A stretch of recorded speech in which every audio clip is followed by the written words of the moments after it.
अब 1 से 8वीं तक के बच्चों के लिए राज्य सरकार ने छात्रवृत्ति देने से इनकार किया है।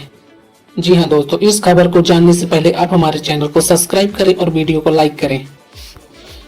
यूपी के मदरसों में 1 से 8 तक के छात्रों को छात्रवृत्ति नहीं दी जाएगी। केंद्र सरकार की ओर से जारी निर्देश के बाद सत्र 2022-23 में यह निर्देश लागू होंगे।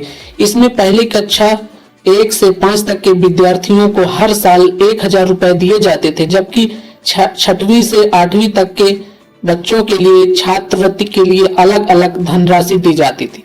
पिछले सत्र मदरसों में पढ़ने वाले 8वीं तक के लगभग 6 लाख बच्चों को छात्रवृत्ति दी जा चुकी है।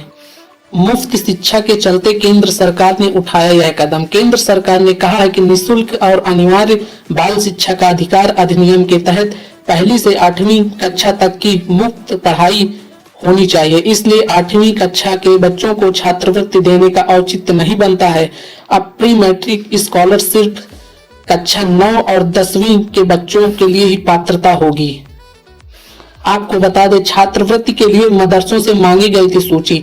मदरसों में छात्रवृत्ति के लिए कक्षा 1 से 8 तक के छात्रों की सूची मांगी गई थी, जिसकी अंतिम तारीख 15 नवंबर थी। संस्थानों की ओर से सत्यापन के बाद आवेदन फॉरवर्ड भी कर दिए गए। अब सिर्फ 9वीं और 10वीं के विद्यार्थियों के आवेदन की ही हार्ड कॉपी जमा की जाएगी।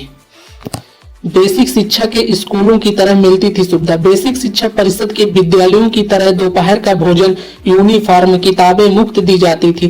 परिषदीय विद्यालयों में शिक्षा का अधिकार अधिनियम के तहत 8वीं तक की शिक्षा निःशुल्क किए जाने के बाद इसे कुछ वर्ष पहले बंद किया गया था। इसके चलते यहाँ भी यह निर्णय लिया गया है। अल्पसंख्यक विभाग की ओर से आदेश जारी किया गया है कि शिक्षा के अधिकार के तहत कक्षा 8 तक की पढ़ाई मुफ्त की जाएगी। विद्यार्थियों को अन्य जरूरी वस्तुएं भी दी जाती हैं। इसके लिए सिर्फ 9वीं एवं 10वीं के छात्रों को ही छात्रवृत्ति दी जाएगी। उन्हीं के आवेदन अग्रसर किए जाएंगे आगे की तरफ। 20 जिलों की रिपोर्ट में 800 मदरसों में खामियां मिली हैं। प्रयागराज में की गई करोड़ों रुपए की फंडिंग। यूपी में गैर मान्यता प्राप्त मदरसों में सर्वे चल रहा है। यह सर्वे 11 बिंदुओं पर हो रहा है। अभी तक जिन 20 जिलों की रिपोर्ट आई है उनमें से 800 मदरसे मानक के विपरीत मिले हैं। ये बात सूत्रों से पता चली है और इसमें खामियां देखने को मिली है। सर्वे में कई जगह दस्तावेज तक नहीं पाए गए। फंडिंग कहां से आ रही इसकी जानकारी भी नहीं मिली तथा यहाँ तक भी कि जिस भवनों में मदरसों को चलाया जा रहा है उनका कोई रिकॉर्ड ही नहीं है।